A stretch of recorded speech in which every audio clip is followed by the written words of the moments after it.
To the Marketing Schools podcast. My name is Erica Martin, your host and friend when it comes to all things marketing. Today we're going to talk about going viral. What does that really mean? Why the heck should we understand it? And is it necessary for your business?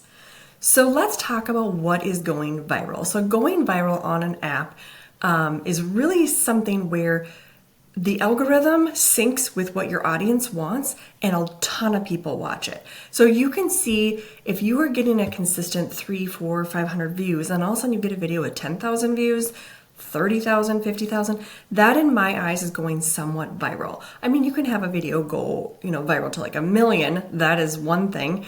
But that's going kind of viral where you are at a lower number and then you all of a sudden, boom, a video takes off. So things have to happen in order to that video to take off. The algorithm needs to understand what that video is about. So if you go for viral on TikTok, at the very top of the video, there's a little search bar when you watch your video. And if it says find related content, that means the algorithm doesn't understand what you're talking about. So if it categorizes it and gives it marketing strategies, then it does understand. So we want to do this. We want to make sure we're using really good keywords in our content, what we're saying, what we're publishing, in the captions, all of that. So we want to make sure we're using really good keywords. You can find those keywords by just typing in your niche, your industry on TikTok. You can use answerthepublic.com.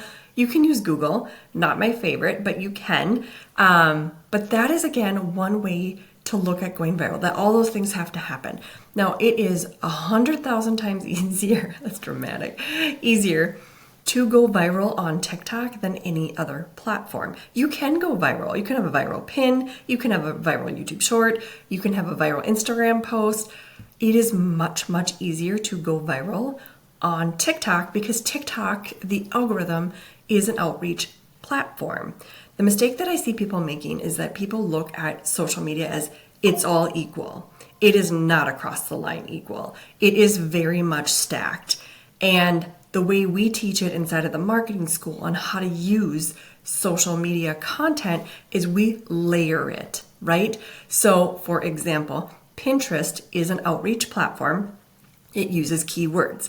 We take Pinterest and we drive traffic to TikTok, Instagram, not to a blog, not to an offer. We are going to get them over to our social media accounts so we can warm them up. I like to drive specifically to Instagram because it is a nurturing platform. It's very different than TikTok. And in a perfect world, when I'm working with a client and we are really diving into content, I have them make content for TikTok that is very much specific to get them lots of views on TikTok. And I also have them make content for Instagram that's very specific to Instagram. So they are very different. So back to going viral. Going viral, again, it's just getting a really big boom in watches. And again, with your number of watches, you're going to get a number of likes. You're going to get a number of shares, saves. You're also going to get a number of followers. It's just kind of a mathematical equation. Now, going viral does not equal money. Most people think that going viral equals sales. And I'm here to tell you, absolutely not. I was working with a client that had over 2 million YouTube subscribers. They had massive, massive views on every single video.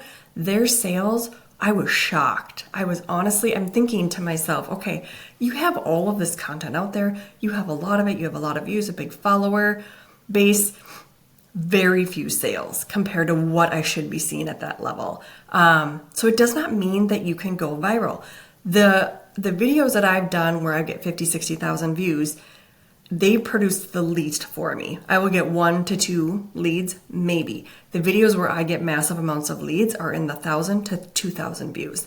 That is where my sweet spot is. And I would say consistently, looking at all of the hundreds and hundreds of accounts that I've analyzed, that is very much consistent across the board. So just understand that when you're creating content, that your job, if you want to, as a business owner, if you want to make sales, is not to go viral. It's to get in front of people that's going to activate them to buy. Now, to do that, to get people to activate to buy, you have to speak to them where they're at. They're all on a journey. right? So if you are working with someone, let's say you're in the health space, you are working with someone, they're at a different journey than the person next to them, right? So if you get two clients in at the same time, one person's going to be at one level, another person's going to be at another level. You need to speak to both of those people in your content.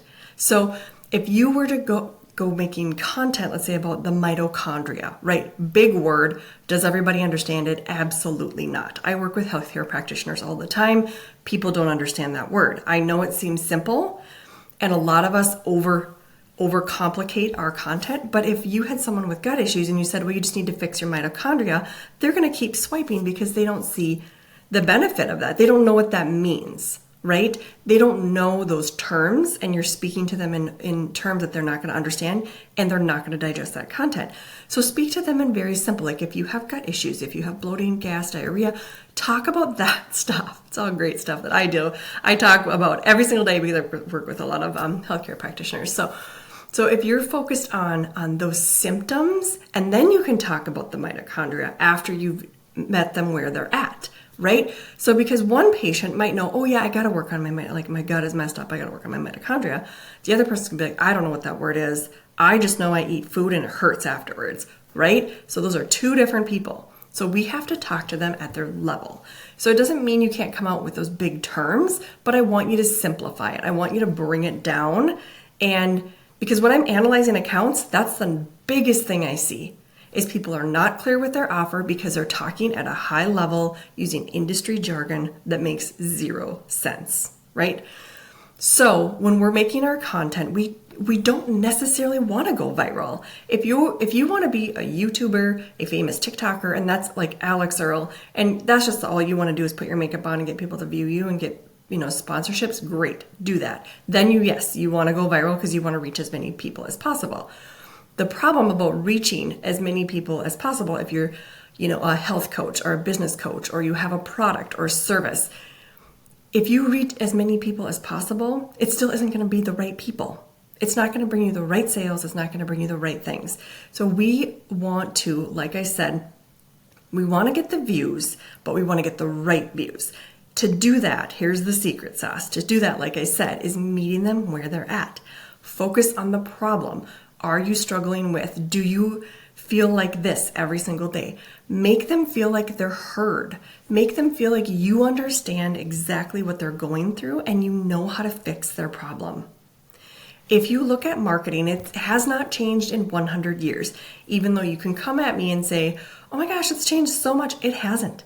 The foundation of what I was taught in school back in the early 2000s, late 1990s, what I was taught, I'm seeing the exact same stuff across the board. It's just how we deliver it is completely different. Yes, we're not doing magazine ads or JCPenney catalogs like we used to. We are now seeing stuff online. So with that, it's just the delivery is different. We're still meeting people where they're at. We're still connecting with them. We're still building that moment. Now we're just doing it on camera. So our goal should not be, if you are a business owner and not someone that wants to become a YouTuber, but if you are a business owner and you want to sell your product, your service, whatever that looks like, your job is to connect with people where they're at, to meet them where their problem at. And again, like I said, marketing has not changed in 100 years. All we're doing is solving problems. The JCPenney catalog, if you remember that from the 80s and 90s, that thing solved problems. People could shop right through that catalog, call up on the phone, order it, came in the mail, went to the JCPenney's, you went and picked it up, right? We are solving problems. And that's how they solved the problem of getting to people in rural areas that didn't have a JCPenney's that was like 3 hours away. That's how they solved the problem. They were, really it's brilliant, but they were taking their catalog, mailing it out to people in rural areas that didn't want to drive to go to a Penny's, but they could just get it via the mail.